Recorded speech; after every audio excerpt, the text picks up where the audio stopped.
अभी तक हम कर रहे थे सेंटर स्टेट रिलेशंस, जिसमें हमने स्टार्ट किया था लेजिस्लेटिव रिलेशंस, जिसमें हमने दो एस्पेक्ट्स कवर कर लिए थे, territorial extent of central and state legislation और डिस्ट्रीब्यूशन ऑफ लेजिस्लेटिव सब्जेक्ट्स।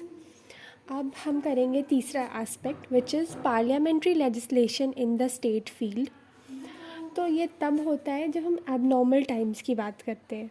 उस समय लेजिस्लेटिव पावर्स सेंटर और स्टेट के बीच में कैसे बंटती हैं। मतलब नॉर्मल टाइम्स में तो हमने देख लिया कि यूनियन लिस्ट होता है, स्टेट लिस्ट होता है, कॉन्करेंट लिस्ट होता है, कुछ एक्सेप्शंस होते हैं, प्रेसिडेंट के पास कुछ पावर होती है, गवर्नर के पास कुछ पावर होती है, पार्लियामेंट की अथॉरिटी कहाँ तक है, स्टेट की अथॉरिटी कहाँ तक है, वो सब नॉर्मल टाइम्स की बात थी।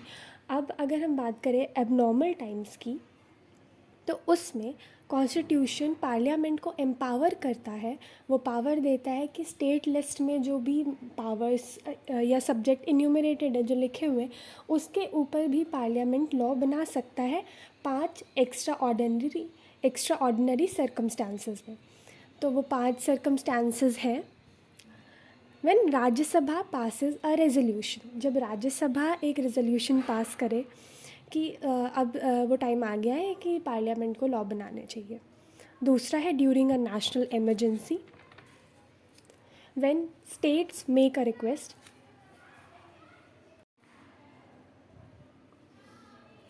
यानी कि जब स्टेट्स रिक्वेस्ट करें कि पार्लियामेंट को अब लॉ बनाना चाहिए, टू इम्प्लीमेंट इंटरनेशनल एग्रीमेंट्स और ड्यूरिंग प्रेसिडेंट्स रूल। तो अब हम एक एक करके सबको देखते हैं। तो जो पहला सर्कमस्टांस है कि when Rajya Sabha passes a resolution, अगर राज्यसभा ये डिक्लेयर करता है कि it is necessary national interest में कि पार्लियामेंट को अब लॉ बना लेने चाहिए विथ रिस्पेक्ट टू जीएसटी या फिर स्टेट लिस्ट में कोई मैटर इन्यूमरेटेड है, तब तो पार्लियामेंट के पास वो पावर आ जाती है, अथॉरिटी आ जाती है कि वो स्टेट का जो लिस्ट है उसके ऊपर वो लॉ बनाए। इसके लिए मेजॉरिटी चाहिए 2/3 of the member which are present in the Rajya Sabha, और जो वोट कर रहे हैं उनमें। और ये जो रेजोल्यूशन है जो राज्यसभा पास करता है वो 1 ईयर तक फोर्स में रहता है, मतलब 1 ईयर तक वो कंटिन्यू करता है। इसको रिन्यू किसी भी टाइम, मतलब कितने भी बार किया जा सकता है, लेकिन इस लॉ का जो एक्सपायरेशन है वो 6 मंथ, मतलब 6 मंथ का इसका पीरियड होता है।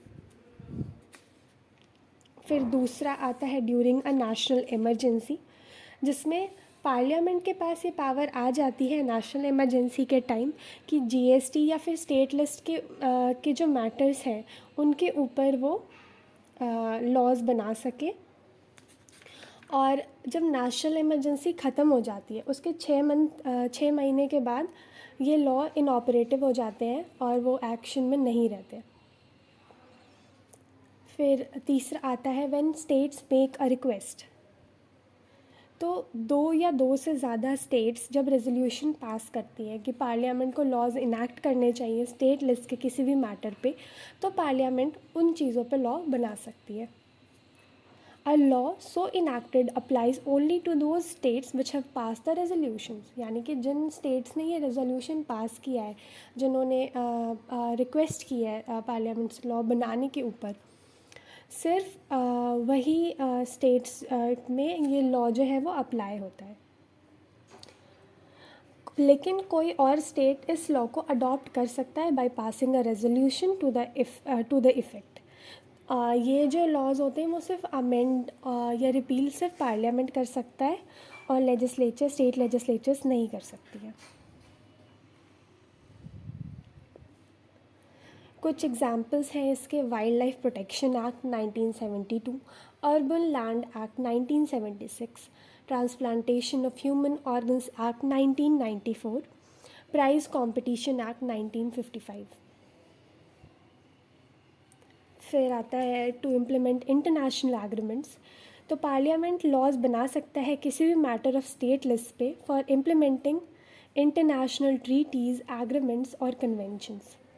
तो ये प्रोविज़न जो है वो सेंट्रल गवर्नमेंट को इनेबल करता है कि अपना जो इंटरनेशनल ट्रीटी है या फिर कमिटमेंट जो उसने दी है उसको फुलफ़िल करने के लिए वो स्टेट लिस्ट के किसी भी मैटर में इंटरवीन कर सकता है और उसके ऊपर लॉ बना सकता है। इसके कुछ एग्जाम्पल्स हैं Geneva convention 1960, anti hijacking act 1982। फिर आता है ड्यूरिंग प्रेसिडेंट्स रूल। तो प्रेसिडेंट रूल जब एक स्टेट में इम्पोज होता है तो parliament becomes empowered to make laws with respect to any matter in the state list. यानी कि जब प्रेसिडेंट रूल किसी स्टेट में लाया जाता है तो पार्लियामेंट के पास ये पावर आ जाती है कि वो स्टेट लिस्ट के किसी भी मैटर पे लॉ बना सकता है। वो प्रेसिडेंट रूल के ख़त्म होने के बाद भी वो लॉ ऑपरेटिव रहते हैं, जिसका मतलब ये है कि वो जो लॉ है वो तब तक पावर में रहता है जब तक प्रेसिडेंट रूल है, और उसको स्टेट लेजिस्लेचर अमेंड या रिपील कर सकती है।